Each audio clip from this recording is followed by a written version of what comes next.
नमस्कार, मैं हूं मनोज सैनी। जीना इसी का नाम है। कोविड का संक्रमण, कोविड की भयावहता और कोविड संकट के बीच में जब दूसरी लहर हमें दिखाई दी तो यह संकट और बड़ा हो गया। लेकिन इस बीच में जरूरत इस बात की पड़ी कि आखिर कौन वो लोग हैं जो समाज सेवा के रूप में जाने जाते हैं या समाज सेवा के लिए आगे बढ़कर काम करते हैं। लेकिन इस बार कोविड के संकट में कुछ ऐसे लोग भी आए जो नाम उस रूप में भले ना रहा हो, लेकिन कई ऐसे चेहरे हैं जिन्होंने अपनी हेल्पलाइन तैयार की। कुछ लोगों ने अपना अलग से ग्रुप बनाया और सतत इस प्रयास में लगे हैं कि कैसे लोगों के घरों तक हम मदद पहुंचा पाए, या वो जो लोग अस्पताल में पहुंच गए लेकिन उनके पास इंजेक्शन उपलब्ध नहीं है, या वो जो लोग जिन्हें दवा चाहिए लेकिन देने वाला कोई नहीं है। पर है, कहते हैं कि ये वक्त होता है जब कुछ लोग सामने आते हैं और ये दिखाई देता है कि जीना इसी का नाम है। तो चलिए आज ऐसी एक शख्सियत, समाज सेवी गिरीश शर्मा जी से आपको मिलवाता हूं। गिरीश जी, बहुत स्वागत है आपका। नमस्कार, बहुत बहुत धन्यवाद। गिरीश जी, ये ऐसा पल है, ऐसा समय है जब इस संकट से हम सब जूझ रहे हैं, लेकिन हमने देखा कि गिरीश कोविड हेल्पलाइन आपने बना दी। ये कहां से आपके मन में आ गई? निश्चित तौर पर मनोज जी, देखा जाए तो आज की परिस्थितियों में जिस प्रकार की महामारी है, कहा जाता है कि छोटी छोटी बूंदें अगर एक जगह इकट्ठी हो जाएं तो एक बड़ी नदी का रूप ले लेती है। ऐसे ही हमारे समाज में अगर छोटे छोटे प्रयास कहीं एक सही जगह पर एकत्र होकर लगाए जाएं तो निश्चित तौर पर बड़ी से बड़ी विपत्तियों को कंट्रोल किया जा सकता है, उनसे निजात पाई जा सकती है। ये विचार इस महामारी में या पिछली महामारी के संकट से हमारी टीम काम कर रही थी जी। पिछली महामारी का संकट थोड़ा अलग था। वायरस इतना प्रभावी नहीं था जिस प्रकार से आज के दूसरी इस लहर में इस वायरस ने लोगों को काल कवलित किया है। पिछले बार की समस्याएं अलग थी, इस बार की समस्याएं अलग है। पिछले बार की समस्या में लोगों की जान पर उतनी नहीं बनी थी जी। लेकिन आज वर्तमान परिस्थितियों में अगर आप देखेंगे तो कितने ही लोग काल कवलित हो गए हैं, कितनी ही परिस्थितियां ऐसी हो गई हैं कि उन्हें छोटी छोटी चीजों की दरकार के लिए, चाहे वो मेडिकल की आवश्यकता इंजेक्शन की हो, ऑक्सीजन की हो, निश्चित तौर पर जिस प्रकार से महामारी ने विकराल रूप लिया तो व्यवस्थाएं उतनी सुदृढ़ एक समय पर नहीं हो पाई। समय रहते उन चीजों में सुधार किया गया, लेकिन जिस प्रकार से उस समय की आवश्यकता थी तो उस समय जरूरी था कि हम सब लोग मिलकर एक सम्मिलित प्रयास करें। इसमें विभिन्न प्रकार के लोगों को जोड़ा, जिसमें हमारे क्षेत्र के कुछ बड़े डॉक्टर्स थे जिनकी सबसे बड़ी आवश्यकता थी कि जिनके पास मेडिकली स्पेशलाइजेशन है और जिनसे सही राय ली जा सकती है, तो उन डॉक्टर्स को जोड़ा। दूसरी बात, समाज से जुड़े एक और अंग है पत्रकार, जो कहीं ना कहीं आम जनमानस तक जो भ्रांतियां हैं उन भ्रांतियों को दूर करने का प्रयास करें। तो उन पत्रकार अभी सभी साथियों को जोड़ा। एक समाज सेवियों की बड़ी टीम जो बहुत सालों से काम कर रही है, बहुत अच्छा काम कर रही है और निस्वार्थ भाव से काम कर रही है, उन समाज सेवकों को भी कहीं ना कहीं इकट्ठा किया। तो एक प्लेटफॉर्म हमने ऐसा जनरेट किया और हमारी एक हेल्पलाइन डेस्क हमने बनाई, जिसमें हमारी एक पूरी टीम, क्योंकि जानकारियां इतनी भ्रामक आ रही थी तो उन भ्रामक जानकारियों को परीक्षण करना भी आवश्यकता था। तो जो भी एक हमारी टीम उन जानकारियों को परीक्षण करती थी कि वास्तविक आवश्यकता इन लोगों को है कि नहीं। तो निश्चित तौर पर पहली आवश्यकता, जब पहला विपत्ति आई तो ऑक्सीजन की कमी से हमारा शहर जूझता रहा और ऑक्सीजन की आपूर्ति सुनिश्चित करने के लिए सरकारों ने भी सारे प्रयास किए, लोगों ने भी प्रयास किए। मेडिकली लोग कहीं ना कहीं हताश नजर आ रहे थे। उस दौर में एक सामंजस्य प्रशासनिक व्यवस्था के साथ मिलकर बनाना आवश्यक था। उस समय यह था कि किसी के पास तो ऑक्सीजन भरपूर मात्रा में है और कहीं ऑक्सीजन की कमी हो रही है। तो हमने एक हॉस्पिटल की चेन बनाई और हॉस्पिटलों में जिसके पास एक्सेस ऑक्सीजन उस समय हो सकती थी, उससे जिनको आवश्यकता थी उन हॉस्पिटलों तक उन ऑक्सीजन को पहुंचाया। इसके बाद वापस उनके पास जब ऑक्सीजन की उपलब्धता हो जाती थी तो उन हॉस्पिटलों से लेकर उनकी ऑक्सीजन वापस कराई। तो कहीं ना कहीं लोगों को बचाने का जो संकल्प हम लेकर आगे बढ़े थे, उसमें पहली सीढ़ी ये हम पार कर पाए कि ऑक्सीजन के वितरण का सामंजस्य बनाकर, सामंजस्यता पूर्वक के साथ आपसी आदान प्रदान में ऑक्सीजन की जितनी भी ऑक्सीजन उपलब्ध है उस समय अनुसार उतनी ऑक्सीजन का भरपूर समुचित उपयोग हो, जिससे लोगों की जान बच सके। तो पहली आवश्यकता वो थी। तो उस आवश्यकता में हम कहीं ना कहीं सफल हुए और जब जैसे जैसे आपको सफलता हाथ लगती तो निश्चित तौर पर आपने बड़ी महत्वपूर्ण बात कही है, ऑक्सीजन। और ये पहली दफा था जब हम ऑक्सीजन की चर्चा इतनी कर रहे थे। कभी शायद जीवन में ये समझ नहीं आया होगा कि हमारे जीवन के लिए ऑक्सीजन की जरूरत तो बहुत होती है, पर ऐसी ऑक्सीजन की जरूरत पड़ेगी जिसमें हर किसी घर से एक आवाज आएगी कि मुझे ऑक्सीजन दिलवा दीजिए, मुझे ऑक्सीजन। ये जो आप कह रहे हैं कि लोगों को बिठाला एक साथ करके फिर एक चैन तैयार की, दो तरह की चैन थी। एक चैन वो थी जिसे हमें कोरोना की चैन थी, जिसको तोड़ना था, मतलब लोगों को दूर करना था, और एक में जोड़ना था। बड़ा कठिन था। ये कैसे आप लोग कर पाए इसको? मेरा ये मानना है कि देखिए, इसमें सारे जो धड़े काम कर रहे हैं, जितने भी ध्रुव काम कर रहे हैं, निश्चित तौर पर प्रशासनिक व्यवस्था में भी सारे लोग लगे हैं। बहुत ज्यादा टेंशन है, पैनिक का समय है, उस समय वो लोग भी परेशान हैं। और डिमांड जरूरत से ज्यादा आ जाए तो डिमांड सप्लाई का नियम सीधे सीधे लागू होता है। अगर अधिक डिमांड आती है और सप्लाई कम होती है तो निश्चित तौर पर कालाबाजारी का भी बढ़ावा मिलता है, और कहीं ना कहीं अननेसेसरी उसका नियंत्रण भी गलत लोगों के हाथ में चला जाता है, कहीं ना कहीं उसकी जमाखोरी भी हो जाती है। तो मेरा यह मानना था कि प्रशासनिक व्यवस्था और समाज सेवियों के साथ मिलकर जो मूलभूत आवश्यकता ऑक्सीजन की, उसका मेन सप्लायर शासन था। और हमारे क्षेत्र में मैं बताऊं, हमारे गोविंदपुरा क्षेत्र में इंडस्ट्री एरिया में फैक्ट्रीज बहुत है, उनके पास ऑक्सीजन सिलेंडर का निरंतर काम होता था। अब आज के दौर में फैक्ट्री कारखाने में काम नहीं हो रहा, वो सिलेंडर खाली थे, तो उन सिलेंडरों को कहीं ना कहीं से उनसे कलेक्ट करवाया गया। अब बात आई फ्लो मीटर्स की, तो फ्लो मीटर नहीं मिल पा रहे थे, क्योंकि सिलेंडर मिल जाए और फ्लो मीटर ना मिले तो फिर ऑक्सीजन कैसे सप्लाई हो।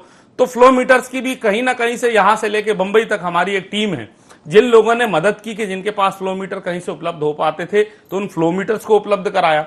दूसरी बात, ऑक्सीजन के भरने के लिए हमारे एक बड़ा संस्थान था बीएचएल। बीएचएल ने बहुत बड़ी मदद की है इस पेंडेमिक के दौर में। जो पीएसयूज आज के दौर में, एक पीएसयू भोपाल में है जहां पर कारखाने में अन्यत्र दूसरे काम चल रहे हैं, लेकिन बीएचएल ने भी इसमें आगे हाथ बढ़ाया। फिर छोटे छोटे ऑक्सीजन प्लांट भी उपलब्ध हो रहे थे, जो कॉम्पैक्ट प्लांट कहलाते हैं, तो उनके भी कुछ सप्लायर्स हमारे संपर्क में आए और हमने हॉस्पिटल्स के जो ऑनर्स थे उनको बताया कि 25 लाख 50 लाख या कंसंट्रेटर, ऑक्सीजन जनरेटर, तो उनके टेंडर मिला के कहीं कहीं वो प्लांट भी स्थापित करवाने के लिए उनको कोऑर्डिनेशन कराया। आपने बात कहा है कि मुंबई तक आपकी चैन जुड़ गई। ये मुंबई, मतलब ये बड़ी लंबी लाइन जोड़ दी आपने, ये कैसे हो पाया? मतलब क्या मुंबई के लोग भोपाल से जो रहे हैं वो मुंबई में जुड़े, या पहले से आपने अपने सारे संबंधों को इसमें भुना लिया? निश्चित तौर पर आज का पेंडेमिक का दौर था, इसमें आपको अपने एक्सट्रीम पर जाना था।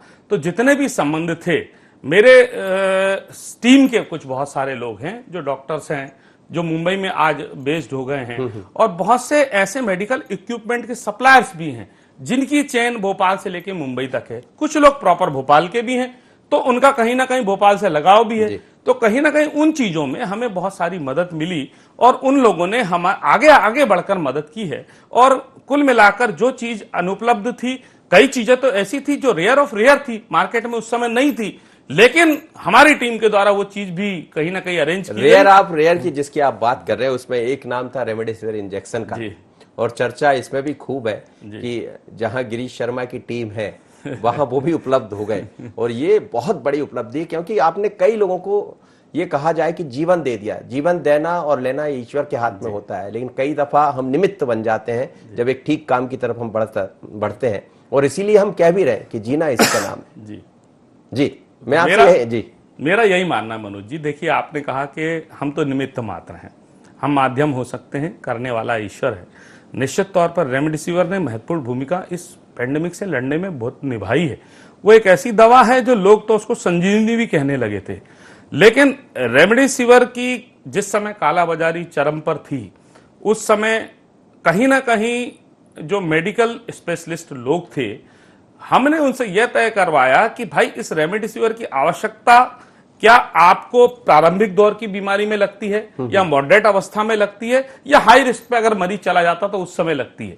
तो कुल मिलाकर बात यह निकल के आई कि प्रारंभिक दौर में रेमडेसिविर उतना कारगर नहीं होता जो मॉडरेट अवस्था में होता है। तो कहीं ना कहीं मरीजों का वर्गीकरण करना चाहिए था, और उस समय हम बहुत बड़े क्षेत्र की बात नहीं कर रहे, लेकिन जिन क्षेत्रों से मैं पार्षद रहा हूं, जिन क्षेत्रों में मैंने अपना काम किया है, उस क्षेत्र में हमने ये देखा कि हाई रिस्क, मॉडरेट और प्रारंभिक अवस्था के ऐसे कितने मरीज हैं, हमारी टीमों ने उसको वर्गीकृत किया। और लगता था कि मॉडरेट अवस्था में कोई व्यक्ति पहुंच गया और उसको अत्यधिक आवश्यकता इस समय रेमडेसिविर की है। अगर उसको हम रेमडेसिविर इस समय पर उपलब्ध करा देते हैं तो निश्चित तौर पर उसकी जान बचेगी। तो यही व्यवस्था हम लोगों ने अप्लाई की और फिर हमने जो एसडीएम्स के पास जितने पावर थे, कलेक्टर साहब के पास जो पावर थे और इन सब प्रशासनिक व्यवस्था में जिन लोगों के पास जो सिस्टम था, उस सिस्टम का बेहतर उपयोग किया और लोगों तक उनकी आवाज को पहुंचाया और निश्चित तौर पर उनने सुनी भी। और लोगों को, जिन लोगों को अत्यधिक आवश्यकता रेमडेसिविर की थी, कई मात्रा में, मतलब मैं ये नहीं कहता कि जितने लोग हमारे पास या हमारी टीम के पास आए हैं, लगभग 100% हम लोगों ने उनको रेमडेसिविर इंजेक्शन की उपलब्धता कराई। ये कैसा संकट था और अभी तो बल्कि जारी है, मुझे लगता है कि लंबा ये चलेगा इस उसमें नहीं कि जो लोग ठीक हो गए वो घर पहुंच गए, जो नहीं ठीक हो पाए वो दुनिया से चले गए, लेकिन जो बच गए हैं गिरीश जी, उनके लिए भी एक बड़ा चैलेंज है। और क्या आपकी टीम उस तरफ भी अभी काम कर रही है? निश्चित तौर पर बूंद बूंद से घड़ा भरता है। ये छोटी छोटी बूंदों ने इकट्ठा होकर एक सागर बनाया है। एक थोड़े समय के प्रयास के लिए निश्चित ईमानदारी से कहना चाहूंगा कि ये कोविड के कार्यकाल में एक ऐसी टीम डेवलप हो गई है जो निश्चित तौर पर समाज के साथ, समाज को साथ लेकर और समाज के साथ मिलकर कुछ करना चाहते हैं। और कुछ करने वाले लोगों की जब टीम इकट्ठी हुई है तो आज तो कोविड का संकट है, धीरे धीरे ईश्वर करे, ईश्वर का आशीर्वाद से कोविड संकट धीरे धीरे समाप्ति भी हो जाएगा। एक समय आएगा कि ये वायरस अपने आप में इतना डिसॉल्व हो जाएगा कि उस समय उतना इफेक्टिव नहीं रहेगा। लेकिन कोविड के बाद के बहुत बड़े संकट जो आपकी दस्तक पर, दहलीज पर आकर खड़े हुए हैं, चाहे वो रोजगार का हो, चाहे वो भूख का हो, चाहे वो पढ़ाई का हो, चाहे वो किसी प्रकार से भी ऐसे जो कोविड के पास, पोस्ट कोविड जो अभी प्रॉब्लम शुरू होंगी, हम ये मानते हैं कि हमारी इस पूरी टीम को जो हम लोगों ने एकत्र किया है, इस टीम के साथ हम पोस्ट कोविड इफेक्ट जो आने वाले हैं, जो समाज में आने वाले हैं, जो लोगों पर आने वाले हैं, कहीं ना कहीं उसके लिए इस टीम को हम सक्रिय रखेंगे। और निश्चित तौर पर समाज सेवा का संकल्प वो राजनीति के माध्यम से हो या अन्य किसी अन्यंत्र माध्यम से हो, लेकिन सारे माध्यमों को एकत्र करके हम इस टीम को आगे बढ़ाने का संकल्प आगे जारी रखेंगे। जैसा आप कह रहे हैं गिरीश जी कि समाज सेवा राजनीति से भी होती है और राजनीति दरअसल जो भी प्रतिनिधि बनता है वो जनता का प्रतिनिधि होता है और आप भी लगातार जनता के प्रतिनिधि के रूप में काम करते रहे। पर ये कितना अलग रहा इस बार का जो अनुभव है? कई बार ये भी हुआ होगा क्योंकि कोरोना का जब संक्रमण इस बार का जो था वो इतना घातक था कि घर वाले भी कह रहे होंगे आप घर से बाहर मत जाइए, ऐसा ना हो। लेकिन मैं आपकी तस्वीरें देख रहा हूँ, ऐसी कई तस्वीरें दर्शक भी देख रहे होंगे जिसमें आप नजर आ रहे हैं लोगों के बीच में। और कई जगह तो मुझे लग रहा है कि ईश्वर पर आपने ज्यादा विश्वास कर लिया कि जब जनता के साथ हम सहयोग कर रहे हैं तो भले मास्क से थोड़ी हालांकि दूरी नहीं रखना चाहिए था, लेकिन चिंता घर वालों को भी बहुत हुई होगी और पूरी टीम आपके साथ काम कर रही है। निश्चित तौर पर घर के लोगों की चिंता करना वाजिब होती है। आप भी इस पेंडेमिक के दौर में आपकी पूरी टीम कहीं ना कहीं बेहतर जनता तक जो सूचनाएं पहुंचाने का कार्य कर रही है। बहुत बड़े रिस्क का काम है और सबके घरों की लगभग सेम परिस्थिति होती है। तो मेरा यह मानना है कि राजनीति दलों से इतर दिल से राजनीति जब की जाती है तो ईश्वर आपका साथ देने लगता है। तो राजनीति दलों का विषय नहीं बचा, राजनीति दिल का विषय बचा है। और जिस समय दिल से आप राजनीति करने लगते हैं तो स्वयं ईश्वर प्रकट होकर आपकी सहायता करने खड़े हो जाते हैं। और वो आपकी सहायता इस प्रकार से करते हैं कि आप जो इच्छा को लेकर आगे बढ़ रहे हैं, निश्चित तौर पर वो इच्छाएं आपकी पूरी होने शुरू हो जाती है। कठिन से कठिन दौर में, कठिन से कठिन समय में जिस प्रकार संबंध बने, जिस प्रकार लोग जुड़े, जिन लोगों का प्रयास, जिन लोगों ने अपने अपने स्तर पर प्रयास किए, वो प्रयास सफल होते गए। तो ये सफलता की गारंटी ऐसे नहीं हो सकती, बगैर ईश्वर के नहीं हो सकता। जब राजनीति और समाज सेवा और जन सेवा के माध्यम को आप दिल से करना शुरू कर देते तो ईश्वर आपका साथ देता है। और कहीं ना कहीं सभी लोगों ने मिलकर एक गिरीश शर्मा एक फेस हो सकता है, लेकिन मैं इसका श्रेय मेरी पूरी टीम, जितने भी मेरे लोग जो निस्वार्थ भाव से जुड़े हैं, वो अपने अपने क्षेत्र में बहुत बड़े हो सकते हैं, बहुत बड़े बड़े नाम भी हैं, कोई बहुत छोटे नाम भी हैं, कोई धन से संपन्न है और कोई तन से संपन्न है और कोई मन से संपन्न है।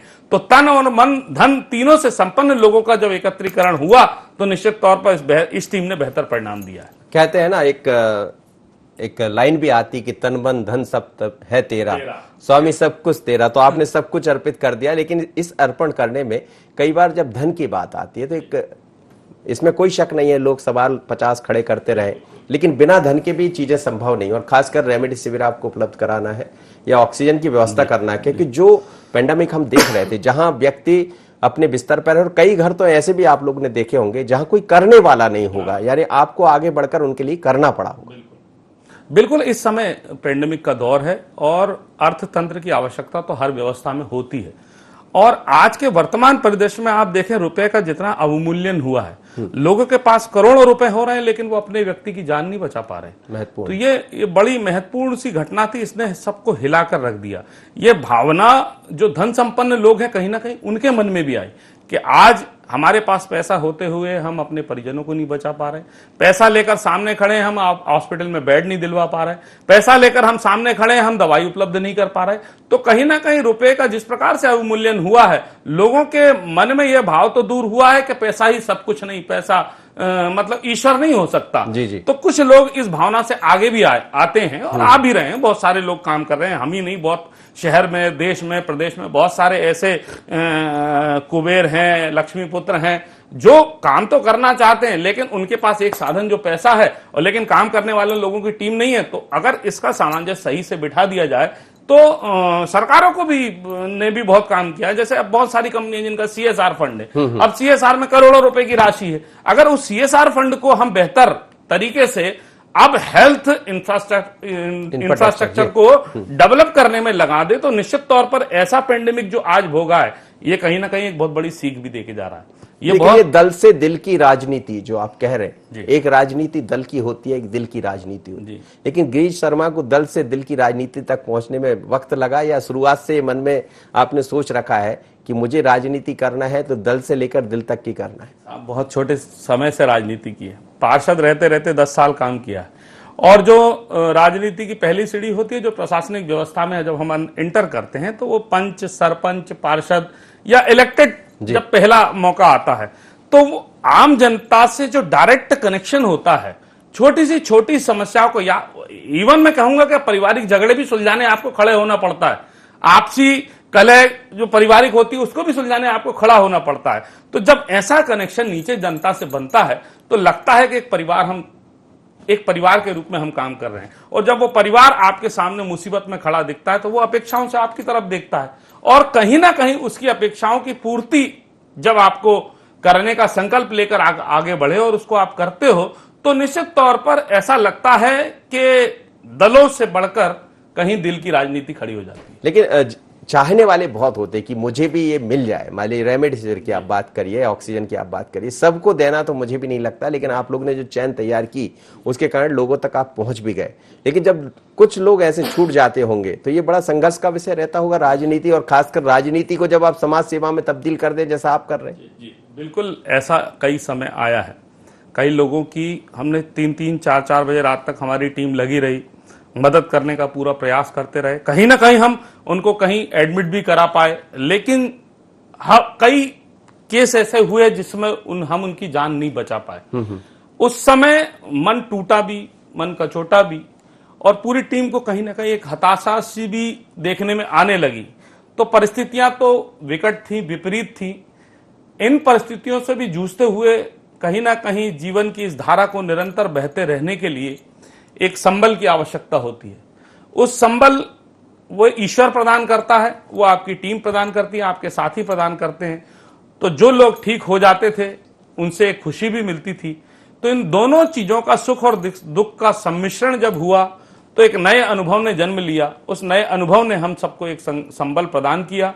हमारे कुछ साथी डॉक्टर्स भी हैं जो बड़े बड़े डॉक्टर्स हैं जिनके पास किसी का एक फोन उठाने का समय नहीं रहता, लेकिन वो किसी समय 2-2, 3-3 घंटे किसी मरीज के लिए अगर दे रहे हैं, अपनी कंसल्टेंसी फ्री ऑफ कॉस्ट दे रहे हैं, तो कहीं ना कहीं ये बात मन को खुशी भी देती थी कि इतने बड़े लोग कहीं ना कहीं समाज सेवा के संकल्प के साथ जुड़कर आगे बढ़ रहे हैं। तो आपको ये लगता है कि हर किसी व्यक्ति के मन में एक समाज सेवा का भाव होता है, बशर्त है कि उसको प्लेटफॉर्म कैसा मिल रहा है, जो साथ लेने वाले लोग हैं उसका सहयोग कैसा ले रहे हैं, ये होता है? बिल्कुल बिल्कुल ऐसा ही होता है कि हर व्यक्ति जो समाज में जन्म ले रहा है, जिसको सामाजिक व्यवस्था में अपना जीवन निर्वहन करना है, तो कहीं ना कहीं उसका जुड़ाव समाज से होगा। वो परिवार से हो, परिवार के सदस्यों से हो, इससे शुरुआत हो, लेकिन वो भी एक समाज ही है और समाज का हिस्सा है।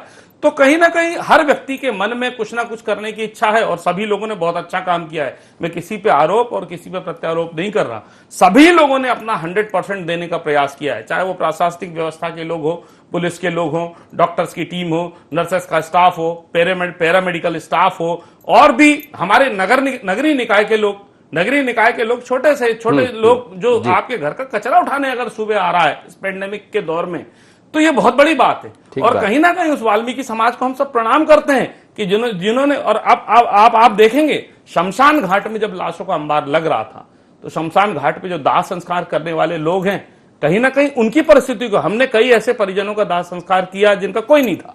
अब उनका कोई, सामाजिक व्यवस्था ऐसी थी कि इस समय लोग डर रहे थे, तो हमारी टीम गई और जब हमने शमशान में जाके देखा कि बहुत सारी लाशों के बीच वो 3 से 4 लड़के जो शमशान घाट पे काम कर रहे हैं, तो वो अपनी जान को कितनी रिस्क पे रखकर काम कर रहे हैं छोटी सी तनख्वाह के लिए, लेकिन कहीं ना कहीं सेवा और समर्पण का संकल्प बड़ा है, तो ईश्वर ने उनकी रक्षा भी की है, उन्हें शक्ति भी दी है। तो ऐसे समाज के हर व्यक्ति को आज इस पेंडेमिक दौर में जिन लोगों काम किया है उसे हमेशा याद रखा जाना चाहिए। दूसरी लहर लगभग ऐसा लग रहा है कि अब वो खत्म होती जा रही है, क्योंकि बहुत अच्छे रिजल्ट मध्य प्रदेश की सरकार ने भी काम किया और सभी ने काम किया, कई ऐसे समाज से भी आप जैसे लोग भी काम किए, पर तीसरी लहर की चर्चा भी सामने है और फिर एक और दिखाई दे रहा है इस समय, ब्लैक फंगस, जिसकी चर्चा खूब है और अब तो धीरे धीरे कर उसके मरीज भी बढ़ रहे हैं। तो आपकी जो टीम है वो आगे अनबरत काम करती रहेगी, मतलब वो जिस टीम में, और कितने लोग अभी है जो टीम में आपके साथ जुड़े? अभी हम लोग 500 लोगों की टीम के साथ काम कर रहे हैं, जिसमें विभिन्न प्रकार के लोग हैं और विभिन्न विधाओं से आए हुए लोग हैं, जिनका इस मेडिकल से या इस पेंडेमिक से किसी का कोई लेना देना भी नहीं है, लेकिन उनमें समाज सेवा की ललक है, तो उसके कारण भी हम उनको समायोजित करके काम करा रहे हैं। आज के दौर में जैसा ब्लैक फंगस एक बड़ी बीमारी आई है, स्टेरॉइड्स का अधिकाधिक उपयोग के कारण ब्लैक फंगस की बीमारी ने जन्म लिया। बहुतायत ये मरीज यहाँ पर हो रहे हैं और उसकी दवा भी कहीं ना कहीं लोगों का मन कितना मर चुका है ये देखने पे आता है कि कोई ऐसी दवा जो जान बचा सकती है, 300 रुपए का ब्लैक फंगस का इंजेक्शन आता है, 30 से 40 इंजेक्शन लगते हैं आज, लेकिन वो मार्केट से गायब हो गया है। तो मेरा यह मानना है कि इस प्रशासनिक व्यवस्था में भी थोड़े सिस्टम को सुधारने की जरूरत है। अगर कहीं जमाखोरी हो रही है तो उस जमाखोरी को हटाना भी हमारा काम है। तो हमारी टीम में कुछ ऐसे लोग हैं जिन तक हम पहुंचकर इस जमाखोरी से भी निपटेंगे और ब्लैक फंगस से भी निपटेंगे, और इस टीम की निरंतरता बनाए रखने के लिए हम लोग संकल्पित हैं और निश्चित तौर पर आगे इसको काम को आगे बढ़ाएंगे। तो ये जो काम है जिसको आप कह रहे हैं कि आगे बढ़ाने जा रहे हैं, तो इसमें लोग अभी और जुड़ने लगे धीरे धीरे, क्योंकि जब हमें लगता है कि जीवन में जब आप एक कदम बढ़ाते हैं लेकिन वो ठीक दिशा में जाता है, तो एक नहीं ढेर सारे, और कहते हैं कि मंजिल की शुरुआत नीचे से होती है और धीरे धीरे कर हम मंजिल तक पहुंच जाते, बशर्ते आपके मन में भावना ठीक हो। तो आप उसी भावना के साथ आगे बढ़ रहे हैं। अब तो हजारों लोग जुड़ने को तैयार हो गए हैं और बहुत लंबी टीम बनती जा रही है। निश्चित तौर पर हर क्षेत्र में, हाँ, यह है कि सब काम आप नहीं कर सकते, लेकिन आपका हर कार्य का एक सीमित दायरा होता है, लेकिन आप अपने दायरे में अपना 100% श्रेष्ठ देने का प्रयास करें तो निश्चित तौर पर एक छोटी से छोटी इकाई को भी आप अगर बचा पाते हैं तो आज इस पेंडेमिक दौर में ये बहुत बड़ा काम है। तो हम एक बड़ी टीम के साथ काम करेंगे और निश्चित तौर पर इसको समाज को विभिन्न वर्गों में जो बटा हुआ है कहीं ना कहीं एक प्लेटफॉर्म देना जरूरी है। उसमें आप सब लोगों के सहयोग की भी अपेक्षा रहती है। समय समय पर आप सब लोग हम लोगों को प्रोत्साहित करते हैं, हमारी टीम को प्रोत्साहित करते हैं, तो ये भी कहीं ना कहीं उनके मनोबल बढ़ाने का काम करता है। तो मैं IND24 को अपनी तरफ से बहुत बहुत साधुवाद भी देता हूं, आपको धन्यवाद भी देता हूं कि कहीं ना कहीं अच्छे श्रेष्ठ कार्य को आपने आज कुछ समय दिया, कुछ मौका दिया और हम लोगों को इस एक उपकृत करने का एक प्लेटफॉर्म भी दिया। तो हम सबकी टीम निरंतर इस समाज सेवा के संकल्प को आगे बढ़ाएगी, ऐसा मैं आपको भरोसा और एक अंतिम सवाल मेरा आपसे था कि बहुत राजनीति की आपने, मतलब लंबा समय हो गया, आपने कहा कि नीचे से लेके यहां तक आए, लेकिन ये जो समाज सेवा आपने की है तो मन में क्या, किस तरह के भाव अब उत्पन्न होने लगे? पहले से हो रहे होंगे, क्योंकि सेवा का भाव जब आता है जब ही व्यक्ति समाज सेवी बनता है। एक कुंवर बेचैन साहब की कुछ पंक्तियां हैं, 4 पंक्तियां, कि पूरी धरा भी साथ दे तो और बात है, पर तू जरा भी साथ दे तो और बात है, चलने को तो चल रहे हैं एक पैर से भी लोग, पर दूसरा भी साथ दे तो और बात है। तो कहीं ना कहीं इस संकल्प को लेकर हम आगे बढ़ रहे हैं। साथ ही हाथ बढ़ाना, एक अकेला थक जाएगा मिलकर बोझ उठाना। तो निश्चित तौर पर जब ये सब सारे हाथ इकट्ठे होंगे तो एक मुट्ठी बनेगी, और वो मुट्ठी पूरी ताकत के साथ इस समाज सेवा के संकल्प को राजनीतिक प्लेटफॉर्म में, विभिन्न राजनीतिक दलों के लोग हो सकते हैं, विभिन्न विचारधाराओं के लोग हो सकते हैं, विचारधाराएं भिन्न भिन्न हो सकती हैं, लेकिन संकल्प सबका एक है कि आम जनता का कैसे भला हो। सर्वे भवन्तु सुखिनः, सर्वे सन्तु निरामय। तो हम इसी भावना को लेकर आगे बढ़ रहे हैं। बात दलों की हो या दिलों की हो, लेकिन उद्देश्य सबका एक होना चाहिए। उसी उद्देश्य को लेकर हम निरंतर आगे बढ़ रहे हैं। चलिए, बहुत बहुत धन्यवाद, आप गिरीश जी मेरे साथ जुड़े। और जब संकल्प मन में ऐसा हो जिसमें किसी समाज सेवा का भाव हो, या संकल्प ऐसा हो जिसमें कई लोगों को जीवन देने की बात हो, या संकल्प ऐसा हो जिसमें ऐसा लगे कि शायद मेरे जीवन का यही सबसे महत्वपूर्ण पल है, और इसीलिए हम कहते हैं कि जीना इसी का नाम है। आप जीवन में आए हैं तो बहुत कुछ करेंगे, जीवन में आए हैं तो अपने लिए करेंगे, लेकिन जब आप दूसरों के लिए करने जाएंगे तो आपको समझ आ जाएगा कि जीना होता क्या है, क्योंकि आपने कई लोगों को जीवन दिया। और गिरीश शर्मा जैसे ऐसे बहुत से लोग हैं जो इस समय कोविड वॉरियर्स के रूप में काम कर रहे हैं, समाज सेवा के रूप में काम कर रहे हैं, लेकिन ऐसे लोगों की जरूरत भी होती है। तो हम आपसे भी कहेंगे कि आपके मन में यदि कोई ऐसा भाव है तो आप भी जुड़ सकते हैं इस टीम से, या ऐसी और भी मध्य प्रदेश या देश में टीमें चल रही है तो आप उनसे जुड़िए, क्योंकि यही वो वक्त होता है जब आप अपने मन की बात अपने आप से करते हैं और एक बार पूछते होंगे क्या यही मेरा संकल्प है। जीना इसी का नाम है। मुझे दीजिए इजाजत, बने रहिए।